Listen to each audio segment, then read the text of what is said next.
ভাবুন তো, আপনি কবরে শুয়ে আছেন, চারদিকে অন্ধকার, নিস্তব্ধতা, নিঃশব্দ ভয়। হঠাৎ একটি আলোর রেখা, একটি জানালা খুলে যায়। সেই জানালা দিয়ে ভেসে আসে শান্তির বাতাস, মিস্কের সুঘ্রাণ, আর এমন এক দৃশ্য যা চোখ কখনো দেখেনি। এই জানালাই হলো জান্নাতের জানালা। আজ আমরা জানব এই জানালা কাদের জন্য, কবে খোলে, আর কেমন সেই দৃশ্য। ঈমান জাগ্রত করা এমন ভিডিও পেতে এখনই চ্যানেলটি সাবস্ক্রাইব করুন, পাশে থাকুন দিনের পথে। কবর ও বর্জখের জগৎ। মৃত্যু মানেই শেষ নয়, মৃত্যুর পর শুরু হয় বর্জখের জীবন।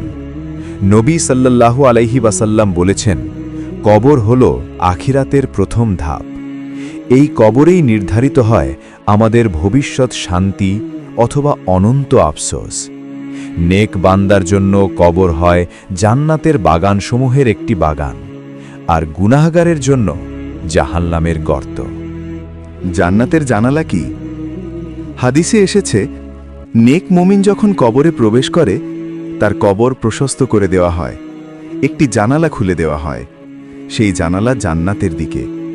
সেই জানালা দিয়ে সে দেখতে পায় তার ভবিষ্যৎ ঘর, তার বাগান, তার নেয়ামত। আর তাকে বলা হয়, এই হলো তোমার চিরস্থায়ী আবাস। জান্নাতের জানালা দিয়ে কি দেখা যায়? সেই জানালা দিয়ে দেখা যায় সবুজ বাগান, প্রবাহমান নদী, স্বর্ণ মুক্তার প্রাসাদ, এমন সৌন্দর্য যা ভাষায় বর্ণনা অসম্ভব। আল্লাহ বলেন, কেউ জানে না তাদের জন্য কি লুকিয়ে রাখা হয়েছে। সেই জানালা দিয়ে শুধু দেখা নয়, ভেসে আসে জান্নাতের বাতাস, যা দুনিয়ার সব কষ্ট ভুলিয়ে দেয়। কার জন্য খোলে জান্নাতের জানালা? জান্নাতের জানালা খোলে যারা আল্লাহর উপর ঈমান এনেছে, যারা নামাজ কায়েম করেছে, যারা গোপনে কান্না করেছে, যারা হারাম থেকে নিজেকে বাঁচিয়েছে, যারা ধৈর্য ধরেছে কষ্টে। নবী সাল্লাল্লাহু আলাইহি ওয়াসাল্লাম বলেছেন, দুনিয়া হলো মুমিনের কারাগার, আর আখিরাত তার মুক্তি। জান্নাতের জানালা বন্ধ কাদের জন্য? কিন্তু আফসোস, সবাই এই জানালা দেখতে পায় না।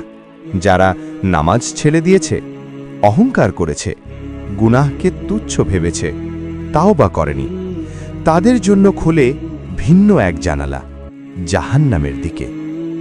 সেই জানালা দিয়ে আসে আগুনের তাপ, ভয় আর অনুতাপ।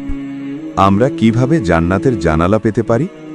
আজই যদি মৃত্যু আসে, চেষ্টা করুন 5 ওয়াক্ত নামাজ, প্রতিদিন তাওবা, কোরআনের সাথে সম্পর্ক, হালাল রুজি, মানুষের হক আদায়। ছোট আমলও আল্লাহ বড় করে দেন।